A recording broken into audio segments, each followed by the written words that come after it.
तपस्काय न भक्ताय कदाचन न चाशुश्रूषवे वाच्यं न च मां योऽभ्यसूयति य इदं परमं गुह्यं मद्भक्तेष्वभिधास्यति भक्तिं मयि परां कृत्वा मामेवैष्यत्य संशयः न च तस्मान् मनुष्येषु कश्चिन्मे प्रियकृत्तमः भविता न च मे तस्माद् अन्यः प्रियतरो भुवि.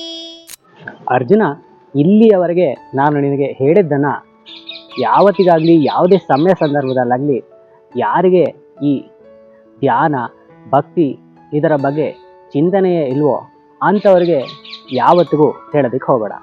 ಯಾರಿಗೆ ಈ ಭಕ್ತಿಯ ಸೇವೆಯಲ್ಲಿ ಅಥವಾ ಈ ದೇವರಲ್ಲಿ ನಂಬಿಕೆ ಇರಲ್ವೋ ಅಂಥವರಿಗೆ ಇದನ್ನು ಹೇಳಿದ್ರೂ ಪ್ರಯೋಜನ ಇರಲ್ಲ.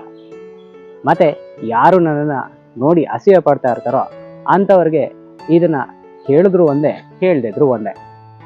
ಯಾರು ನನ್ನ ಈ ಪರಮ ಪೂಜನೀಯವಾದ ಜ್ಞಾನವನ್ನು ಎಲ್ಲ ಕಡೆಗೂ ಪ್ರಚಾರ ಮಾಡುತ್ತಾ ಎಲ್ಲರಿಗೂ ಹೇಳ್ಕೊಡ್ತಾ ನನ್ನ ಭಕ್ತಿಯ ಸೇವೆಯಲ್ಲಿ ತೊಡಗಿರ್ತಾರೋ ಅಂಥವರು ನಿಸ್ಸಂಶಯವಾಗಿ ಅರ್ಜುನ ನನ್ನನ್ನೇ ಬಂದು ಸೇರ್ತಾರೆ.